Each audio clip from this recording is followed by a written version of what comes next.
So, good na? Oh. Good day! Product natin ngayon ay ang Bosca Solar Light. Ang maganda dito sa Bosca Solar Light,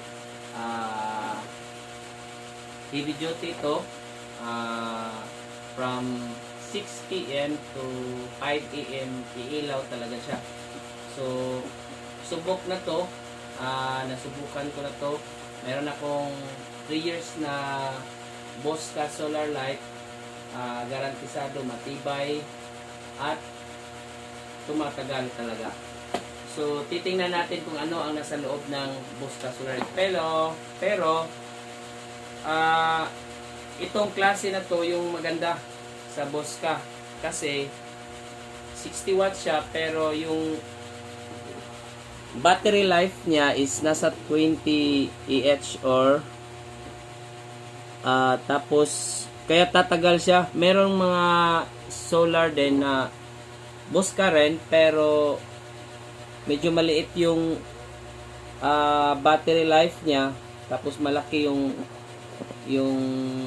watts niya. So ito yung pinakamaganda sa solar na Bosca kasi na-balance kasi siya eh. 60 watts din, malaki yung battery life niya. So kaya tatagal talaga siya. Tapos maganda din yung ilaw niya. So kaya ito na klase na Bosca Solar Light yung maganda para sa akin. So titingnan natin kung anong meron sa Bosca. Okay. No. Okay. Tawag. Ayun. Okay. Ito yung laman ng ating Bosca Solar Light. So, ito yung itsura ng kanyang floodlight. Okay? O. Makikita mo, matibay. Aluminum yung ano niya, case. Tapos, napaka-clear yung glass niya. Tapos, meron siyang remote para sa solar at saka battery. Meron siyang mga gamit sa pangkabit ng panel. Okay, dito naman sa panel, ito yung laman niya, yung bracket at saka ito yung solar panel niya. Okay, maganda, malinis, matibay. Tapos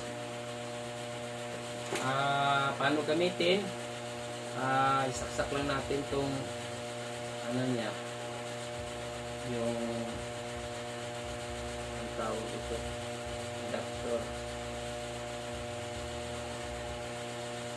Okay, subukan natin if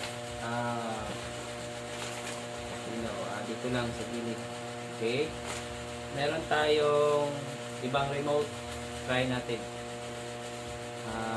Since umaga, okay, buo natin. Ito yung sura niya.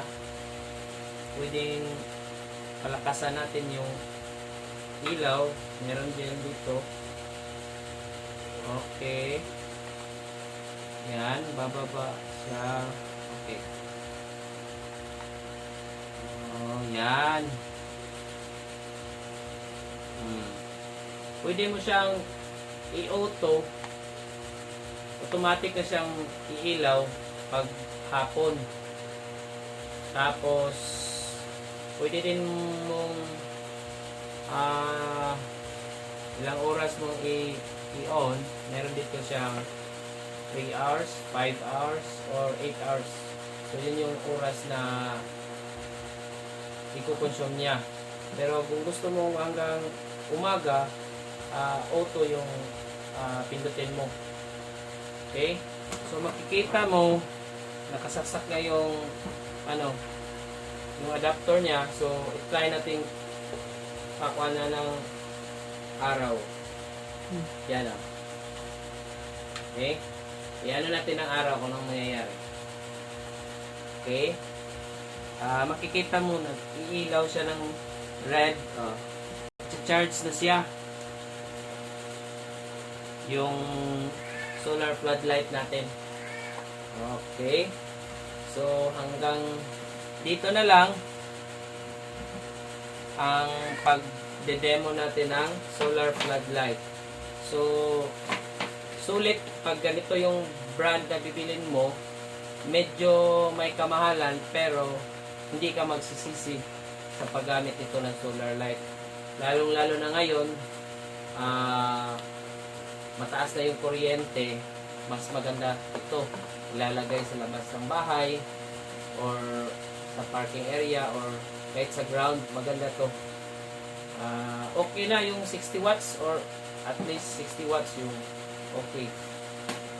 Thank you.